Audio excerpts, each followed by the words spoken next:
আন্তর্জাতিক পরমাণু শক্তি সংস্থা বা IAEA যেন খেই হারিয়ে ফেলেছে। সংস্থাটির জুনের পরমাণু বিষয়ক প্রতিবেদনকে কেন্দ্র করে তীব্র সংঘর্ষের মুখে পড়েছিল ইরান। প্রায় ৬টি পারমাণবিক বোমা তৈরির উপকরণের মজুদ রয়েছে ইরানের কাছে।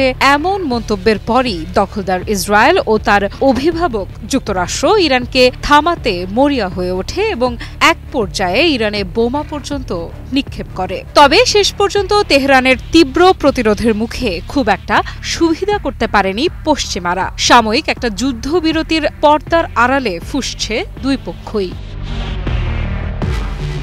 বিশ্লেষকদের মতে যে কোনো মুহূর্তেই আবারও তীব্র সংঘর্ষ শুরু হতে পারে মধ্যপ্রাচ্যে। তবে সেসব নিয়ে আমাদের আজকের আলোচনা নয়। পারমাণবিক বোমা শব্দটির ওপর যখন বিশ্ব সংবাদের সবটুকু আলো জ্বলজ্বল করছে, তখন প্রদীপের নিচের অন্ধকারটাও একটু খুঁজে দেখা যাক। সত্যিই কি কেবল পরমাণু বোমা তৈরির চেষ্টার অপরাধেই ইরানকে বারবার আক্রমণ করছে পশ্চিমা বিশ্ব, নাকি এর পেছনে রয়েছে আরও বড় কোনো কারণ? এমন প্রশ্ন মাথায় আসতে বাধ্য করেছে IAEA এর বেপরোয়া আচরণ। জাতিসংঘের এই সংস্থা জুনে এত বড় কাণ্ড ঘটিয়ে ঠিক তার ৫ মাস পর ঘোষণা দিয়েছে ইরান আসলে কোনো পারমাণবিক বোমা তৈরি করছে না। এ প্রসঙ্গে সংস্থাটির প্রধান রাফায়েল গ্রসি বলেন, না, ইরান অস্ত্র তৈরি করছে না এবং তারা এ কাজে কখনোই নিয়োজিত ছিল না। আমি এ বিষয়ে খুব স্পষ্ট করে বলছি। ইসরায়েলের বিরুদ্ধে ইরানের সাম্প্রতিক ১২ দিনের যুদ্ধের পর তেহরান নিরাপত্তার কারণে IAEA এর সাথে সম্পর্ক স্থগিত রেখেছে। তবে আমরা ইরানের সাথে সম্পর্ক পুনর্গঠনের চেষ্টা করছি। ৩০ অক্টোবর এক প্রতিবেদনে বিষয়টি নিশ্চিত করেছে রাশিয়ার সংবাদ মাধ্যম TRT ওয়ার্ল্ড। হঠাৎ কেন উল্টো সুরে গাইছেন রাফায়েল গ্রসি? কি এমন হলো যাতে মাত্র ৫ মাসে বদলে গেল পুরো দাবার ছক? কি বুঝলেন ভাই? অনলি যেটাই চাই।